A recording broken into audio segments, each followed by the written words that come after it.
Bendecido domingo, precioso domingo. Buenos días, bendiciones, ¿cómo están? Hace calor, afuera hace calor, acá está precioso. Pero bueno, disfrutamos del día del Señor, disfrutamos un día más y vamos a continuar leyendo de Pablo. Ayer le decía a la pastora, otra vez Pablo, vamos a seguir hablando de Pablo. Hay tanta cosa para hablar del apóstol Pablo que nos vamos a quedar muy cortos, pero muy cortos, o sea, en la vida, ¿no?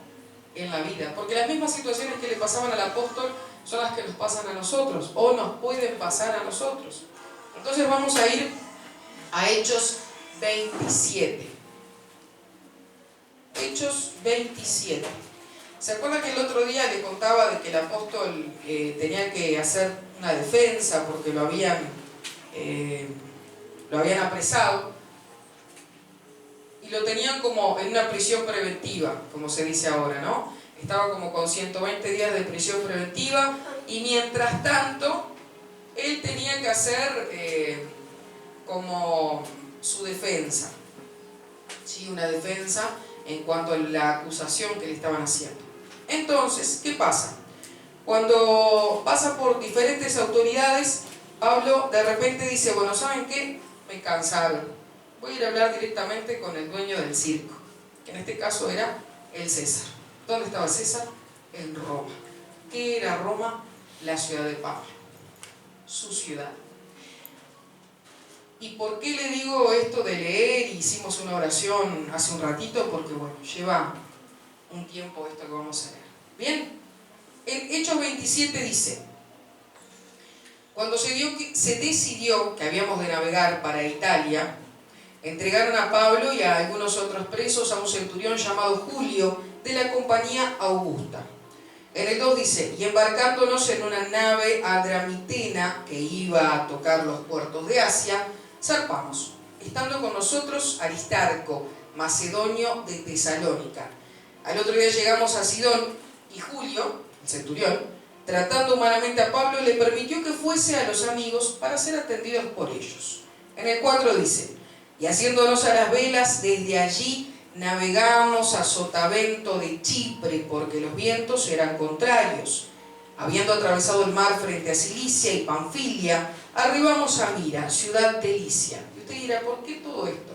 Bueno, ahora vamos a ver por qué. En el 6, y hallando allí el centurión una nave alejandrina que zarpaba para Italia, nos embarcó en ella. Navegando muchos días despacio y llegando a duras penas frente a Gnido, porque nos impedía el viento, navegamos a Sotavento de Creta frente a Salmón, y costeándola con dificultad, llegamos a un lugar que llamaba Buenos Puertos, cerca del cual estaba la ciudad de Lasea, en el 9. Y habiendo pasado mucho tiempo, y siendo ya peligrosa la navegación por haber pasado ya el ayuno, Pablo les amonestaba diciéndoles, varones, veo que la navegación va a ser con perjuicio y mucha pérdida, no solo del cargamento de la nave, sino también de nuestras personas. Pero el centurión daba más crédito al piloto y al patrón de la nave que a lo que Pablo decía. Y siendo incómodo el puerto para invernar, la mayoría acordó zarpar también de allí por si pudiesen arribar a Fenice, puerto de Creta, que mira al nordeste y al sudeste, e invernar allí. Y en el 13 dice, y soplando una brisa del sur, pareciéndoles que ya tenían lo que deseaban, levaron anclas e iban costeando Creta. Pero no mucho después, dio contra la nave un viento huracanado llamado Euroclidón, y siendo arrebatada la nave y no pudiendo poner proa al viento, nos abandonamos a él y nos dejamos llevar. En el 16, y habiendo corrido a Sotavento de una pequeña isla llamada Clauda, con dificultad pudimos recoger el esquife. Y una vez subido a bordo, usaron de refuerzos para ceñir la nave y teniendo temor de dar en la sirte, arriaron las velas y quedaron a la deriva. Pero siendo combatidos por una furiosa tempestad, al siguiente día empezaron a alijar. En el 19, y al tercer día con nuestras propias manos arrojamos los aparejos de la nave. Y no apareciendo ni sol ni estrellas por muchos días, y acosados por una tempestad no pequeña, ya habíamos perdido toda esperanza de salvarnos. Entonces Pablo, como hacía ya mucho que no comíamos, puesto en pie en medio de ellos, dijo, habría sido por cierto conveniente, oh varones, haberme oído y no zarpar de Creta tan solo para recibir este perjuicio y pérdida. En el 22 dice: pero ahora os exhorto a tener buen ánimo, pues no habrá ninguna pérdida de vida de entre vosotros, sino solamente de la nave. En el 23 dice: porque esta noche ha estado conmigo el ángel de Dios, de quien soy y a quien sirvo, diciendo: Pablo, no temas, es necesario que comparezcas ante César, y he aquí Dios te ha concedido todos los que navegan contigo. Por tanto, oh varones, tened buen ánimo, porque yo confío en Dios que será así como se me ha dicho. En el 26, con todo es necesario que demos en alguna isla. Venida la 14ª noche, y siendo llevados a través del mar Adriático, a la medianoche, los marineros sospecharon que estaban cerca de tierra, y echando la sonda hallaron 20 brazas, y pasando un poco más adelante, volviendo a echar la sonda, hallaron 15 brazas. Y temiendo dar en escollo, echaron 4 anclas por la popa, y ansiaban que se hiciese el día. Entonces los marineros procuraron huir de la nave, y echando el esquife al mar, aparentaban como que querían largar las anclas de proa. Pero Pablo dijo al centurión y a los soldados: si estos no permanecen en la nave, vosotros no podréis salvarlos. En el 32, entonces los soldados cortaron las amarras del esquife y lo dejaron perderse. Cuando comenzó a amanecer, Pablo exhortaba a todos que comiesen diciendo: este es el 14º día que veláis y permanecéis en ayunas sin comer nada. Por tanto, os ruego que comáis por vuestra salud, porque ni aun cabello de la cabeza de ninguno de vosotros perecerá. En el 35, y habiendo dicho esto, tomó el pan y dio gracias a Dios en presencia de todos, y partiendo, comenzó a comer. Entonces todos, teniendo ya mejor ánimo, comieron también. Y éramos todas las personas en la nave 276, y satisfechos aligeraron la nave echando el trigo al mar. Sigo, en el 39.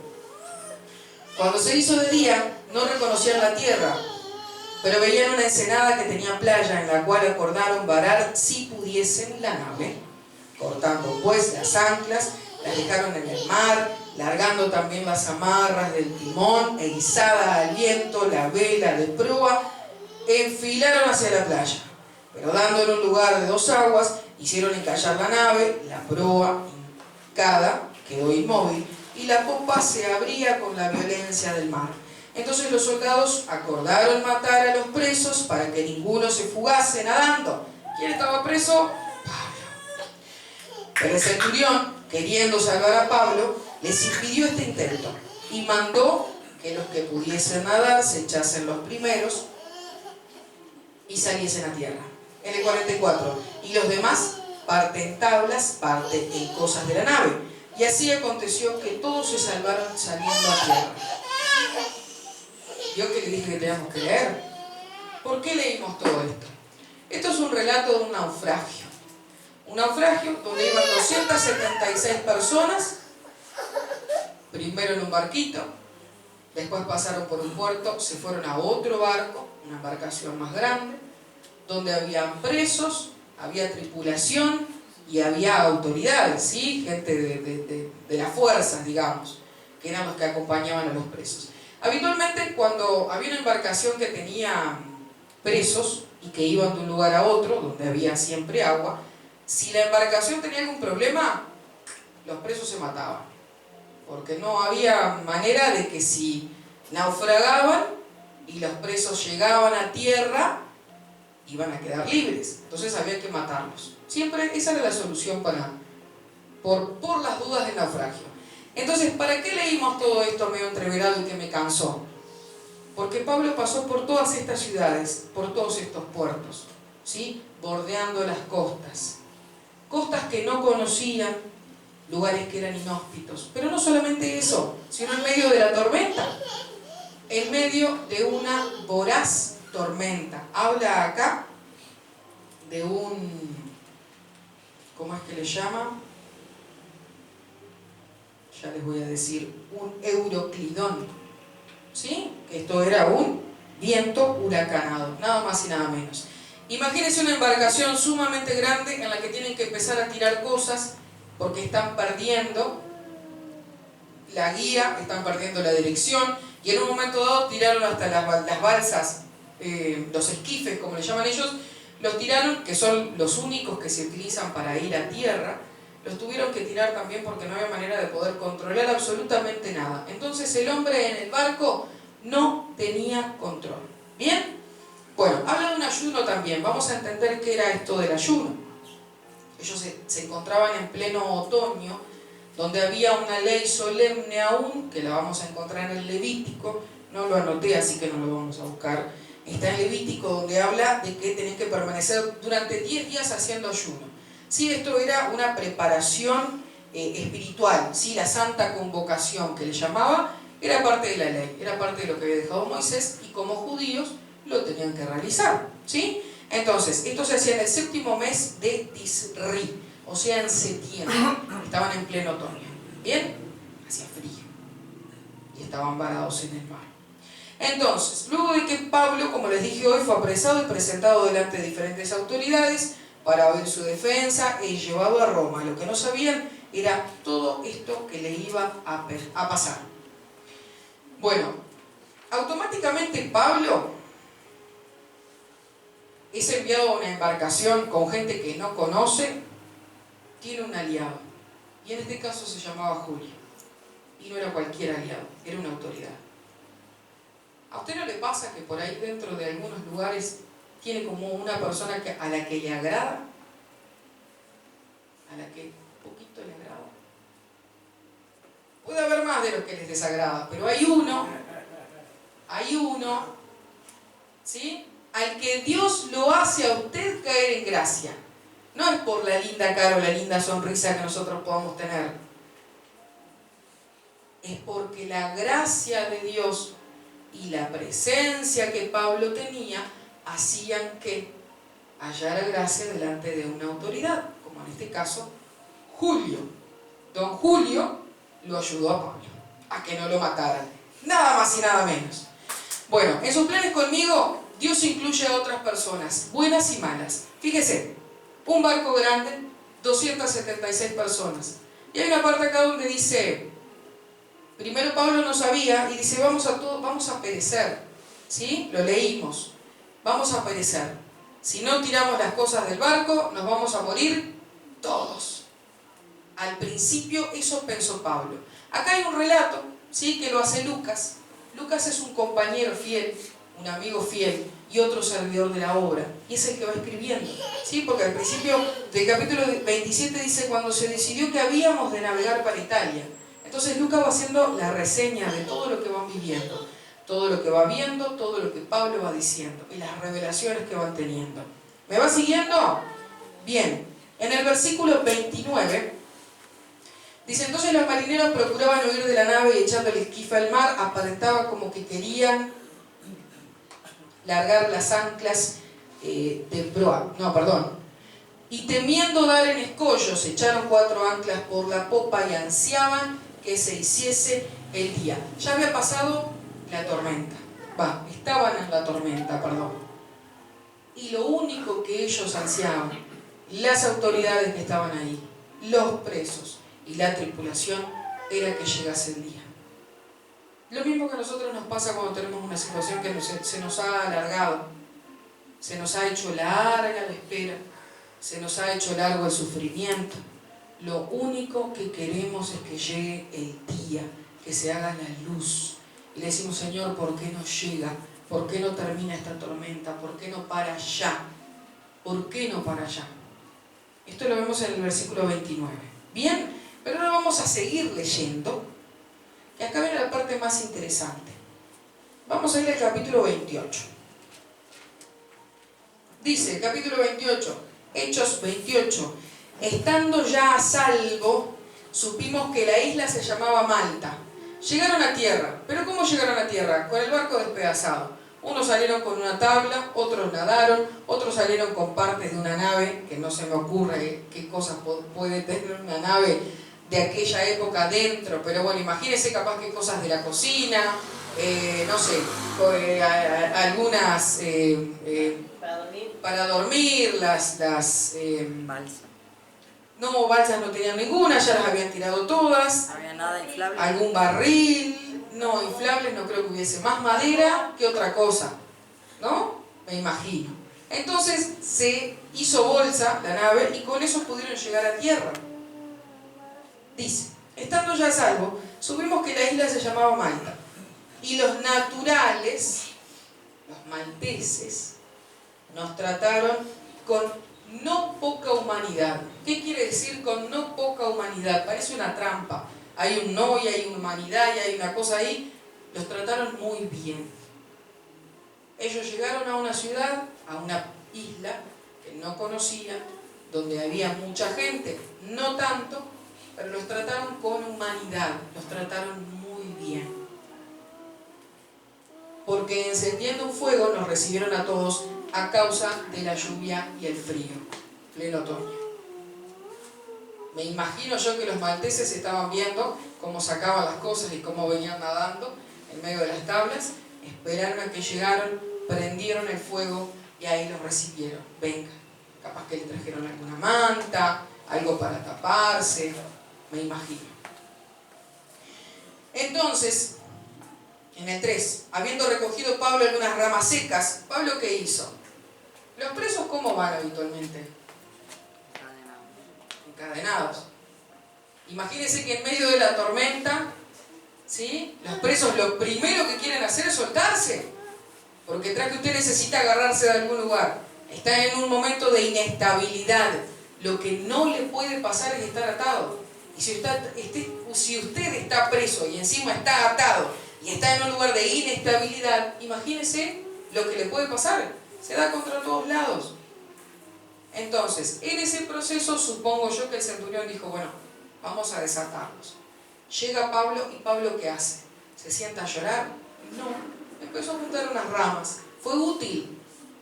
Fue útil. Después de la tormenta, enseguida de venir del suplicio en el que estaban, se puso a servir. ¿Bien?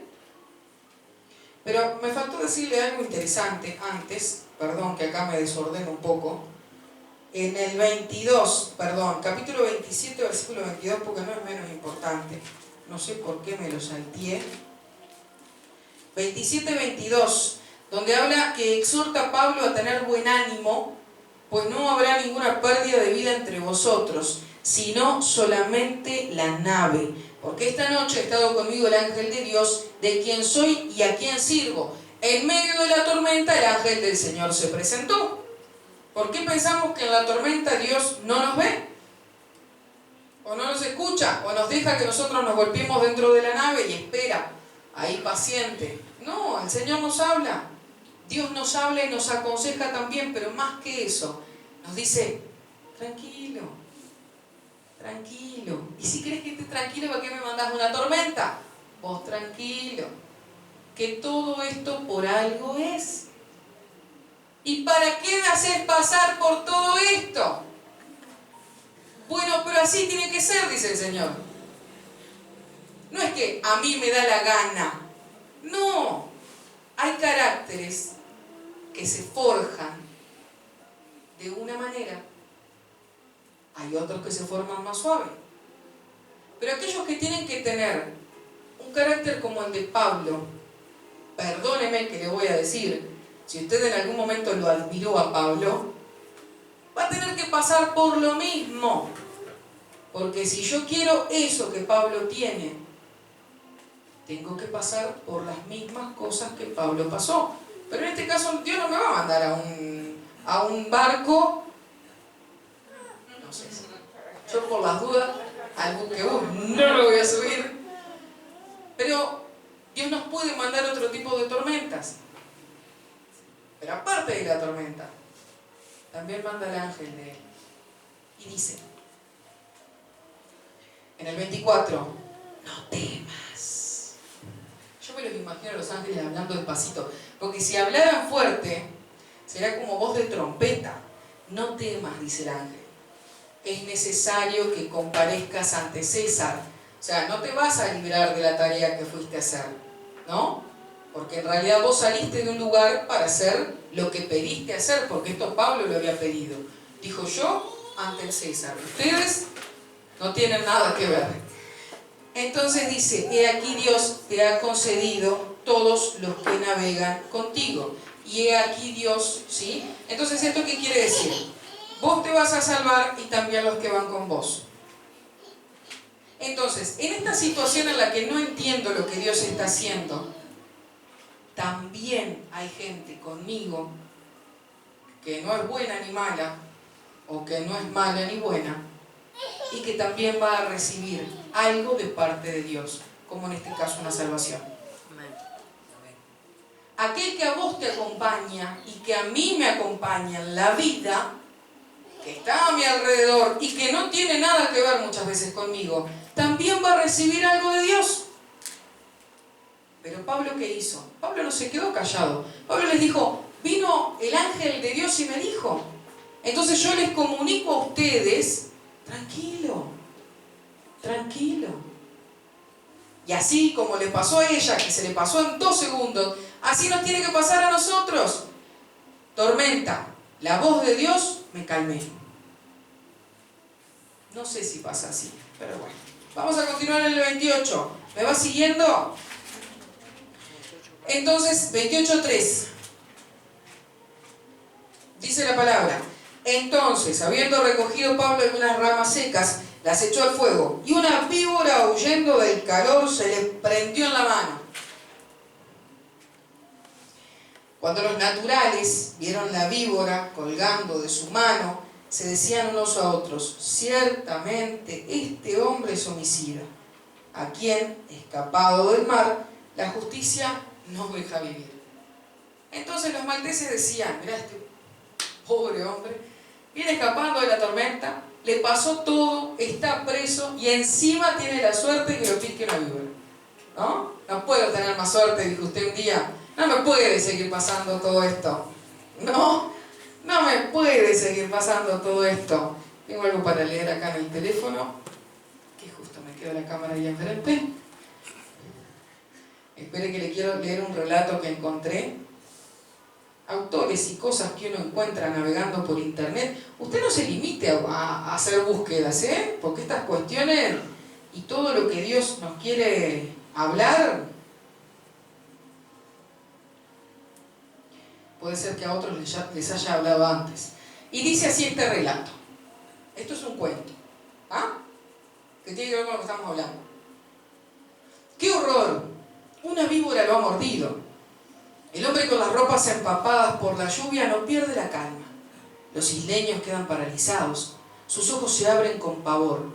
Saben que la mordedura de esa víbora es siempre mortal.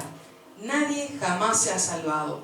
Todos han visto o escuchado el caso de un familiar o amigo que tuvo esa muerte tan temida. Conocen muy bien los síntomas, no por haberlos leído, sino por haberlos visto con sus propios ojos. Muy a menudo a la persona mordida se le hincha toda la cara, el cuello en pocos minutos. Después viene la agonía, no puede respirar. Esta es la peor parte. Debido a la hinchazón de la vía respiratoria, la laringe, se ahoga como que si lo estuvieran ahorcando y hace enormes esfuerzos para poder respirar. El color de los labios cambia a violeta. Los ojos desesperados parecen que salen de sus órbitas. Luego vienen las convulsiones brutales y después la quietud final de la muerte. Esto le pasaba a la persona que era picada por una víbora. Y yo vengo acá y dice, en el 5, pero él, sacudiendo la víbora en el fuego, ningún daño padeció. En el 6, ellos quedaban esperando que se hinchase y los miraban. ¿Tiene algo? Los ojos. No, está bien el hombre. No pasó nada. O cayese muerto de repente. Mas habiendo esperado mucho y viendo que ningún mal le venía, cambiaron de parecer y dijeron que era un dios. Culturas que fueron tocadas por la mano del enemigo, ¿sí? Y por no esperar a Dios, crearon otros dioses. Entonces se olvidaron del poder que el Dios de Moisés tenía. Los malteses, antes de que llegaran los romanos, en este caso ellos, eran dirigidos por los árabes, ¿sí? Estaban conquistados por los árabes, entre otras culturas antiguas, todas culturas que venían de dioses paganos. Entonces, no podían creer que el Dios de Israel era el que había hecho este milagro. Y Pablo, tranquilo, sacudió así, tire la víbora para el fuego. Y no pasó nada. En el 6, ellos estaban esperando que ese hinchazo cayese muerto de repente, mas habiendo esperado mucho y viendo que ningún mal le venía, cambiaron de parecer y dijeron que era un dios. En aquellos lugares habían propiedades del hombre principal de la isla llamado Publio. Le voy a dar un dato geográfico histórico. ¿Le gusta? Sí. En esa isla del mar Mediterráneo, a 250 kilómetros al sur de Cilicia, el apóstol y sus acompañantes fueron a pasar 3 meses ahí. Nada más y nada menos que 3 meses. La isla tiene 316 kilómetros cuadrados y actualmente su población es de 400.000 habitantes. O sea que en aquel momento era mucho más chica. ¿Sí? Entonces, vamos a veranear ahí. Ayer estuve, vos te reís, pero yo ayer estuve mirando algunas cosas que lo vamos a poner en oración. Y aconteció, en el 8, que el padre de Publio estaba en cama, enfermo de fiebre y disentería. No, disentería, sí. Que esto tiene que ver con, a ver si lo encuentro por acá. Es una enfermedad que viene fiebre, a ver, atienden, entonces, bueno, no se olvide que eran 276 personas, ¿no? A los que los malteses atendieron, porque no es que digan, no, ustedes son presos para acá, no, atendieron a todos. Eso también creo que es parte de las culturas, y nosotros como una nueva humanidad, una nueva sociedad, como hablábamos hace un domingo o el otro, no recuerdo, también tenemos que tener eso, ¿no? Si no lo tenemos, adoptarlo. El servicio hacia los demás. No importa quién sea. Hay un servicio, como lo hizo Pablo, que Pablo no esperó que le dijeran, bueno, sí te podés mover. No, él fue y ayudó, porque había que poner leña al fuego. Entonces fue y se movió. Y de la misma manera el pueblo de Dios, en el cambio que tenemos que tener en cuanto a la conducta del mundo, ¿sí? Hay un servicio y una humanidad diferente. Usted es una humanidad diferente. No se olvide que los valores que usted tiene son especiales. Son especiales y tienen un peso especial. Voy y sigo. Le iba a decir que era la disentería.